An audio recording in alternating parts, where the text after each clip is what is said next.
Your baby's crying is too loud. Stay there.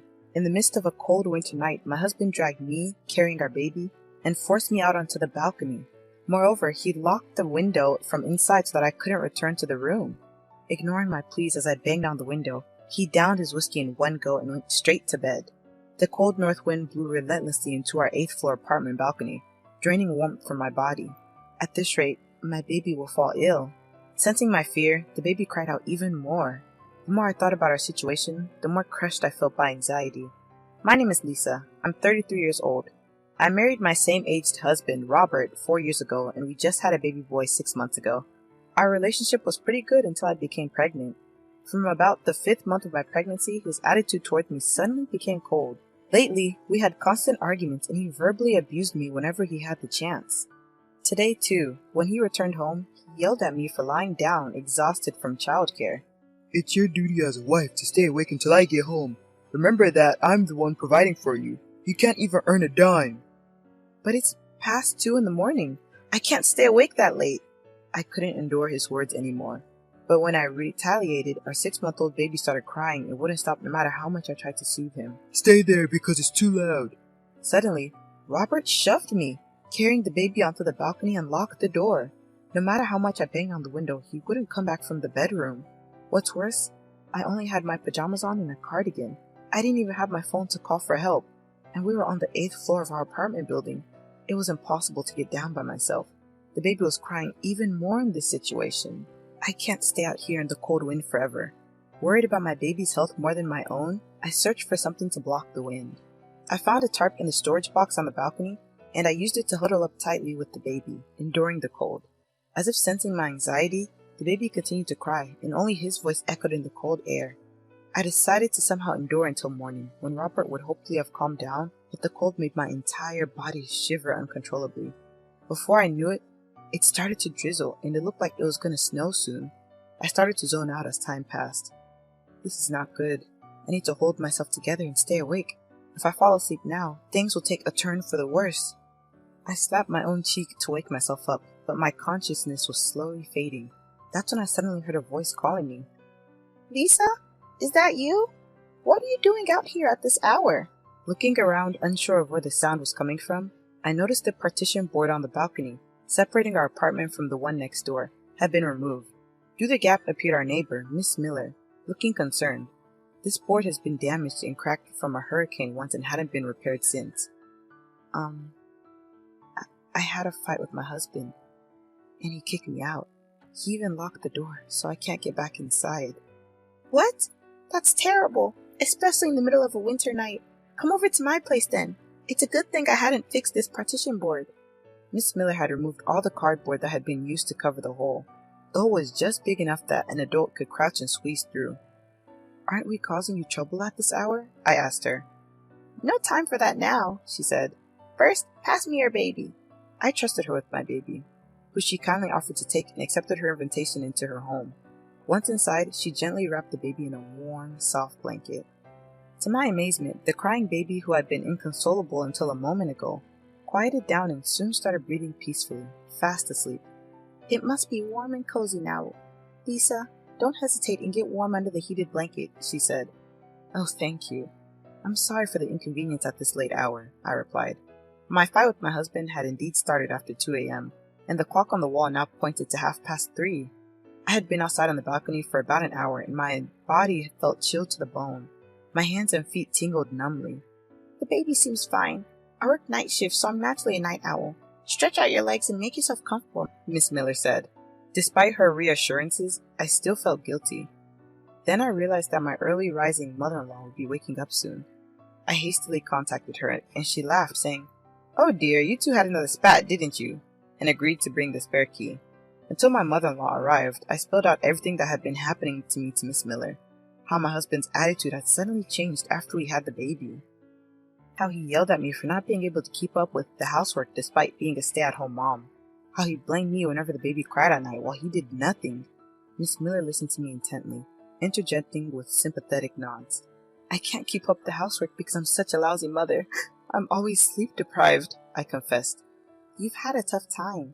You're doing your best," she comforted me. Being constantly blamed by my husband, I had come to believe that I was the one at fault, but her words, "You're not to blame," brought me to the verge of tears. Just then, I heard a soft knock on the front door. Looking at the clock, it was nearly 4 a.m. My mother-in-law must have driven over with their spare key. Miss Miller welcomed her in, and my mother-in-law, bowing repeatedly, handed Miss Miller a bag of fresh vegetables from her garden. "I'm sorry for involving you in my son's marital squabbles," she apologized. When my mother-in-law asked for an explanation, I explained everything to her. Her face turned bright red with anger. "Who does he think puts food on the table?" she exclaimed. "Well, that's thanks to Robert," I answered. "No, I'm mad at my son. He can't even cook for himself and he can't do household chores. It's unforgivable that he looks down on a full-time housewife." Robert can't even live on his own. Plus, there's nothing you can do about a baby crying at night. When putting them out on the balcony is awful. As his mother, I am so embarrassed. I could burst into flames." Knowing my mother-in-law was on my side rather than my husband's, I sighed in relief. Then she stood up abruptly and walked off, declaring heatedly, "I'll go wake Robert and teach him a lesson." I grabbed her arm to stop her. "In about an hour, Robert will wake up anyway. I have a feeling it'll be counterproductive if we disturb his sleep," I said. "My husband's grumpy when he wakes up and is extremely irritable in the morning. I was afraid that if we woke him up forcefully, he would just get angry and become even more stubborn." When I explained this to my mother-in-law, she somehow refrained from her intended course of action. "Look, it's the first snow of the season." It had become unusually quiet outside. I noticed that snow was gently starting to accumulate. Just the thought of what might have happened if the baby and I had remained on the balcony sent shivers down my spine. Soon, it was time for Robert to wake up. I left the baby with Miss Miller, and my mother-in-law and I entered our house using the spare key. However, Robert, who would usually be up brushing his teeth by now, was nowhere to be found in the bathroom. Is he still sleeping? "Robert, get up already, huh?" My mother-in-law opened the bedroom door with a loud bang and yanked back the comforter with all her might, but Robert wasn't there either. We looked everywhere, the bathroom, the bedroom, and the living area, but he was nowhere to be found. Despite this, his suit and shoes were still here, so it was hard to believe that he had already gone to work. Where could he have gone? This is strange, isn't it? "Ah!" My mother-in-law, who had casually opened the curtain leading to the balcony, screamed. When I rushed over, she was pointing at the blue tarp I had been using on the balcony, her mouth opening and closing in shock. Underneath it, I could see a glimpse of someone's foot. What could it be? As I nervously lifted the blue tarp, there was Robert, collapsed in nothing but his underwear. What? Why is he on the balcony? Could it be? My mother-in-law said she had come into this room once before going to the neighbors. At that time, she noticed that the balcony window was open, so she closed it and locked it. But I don't think Robert was here at that time. I wonder why. My mother-in-law called out, "Come on, wake up," to Robert several times, but it seemed like he had lost consciousness. To prevent his body from getting cold, we covered him with a blanket and decided to wait for the arrival of an ambulance. I need to call his workplace and tell them that he'll be taking a day off. I tried to use Robert's phone that was nearby, but it was locked and I couldn't open it. "Oh, if it's fingerprint recognition, you can do it like this." My mother-in-law grabbed Robert's hand, used his finger, and unlocked the phone in an instant. What's this?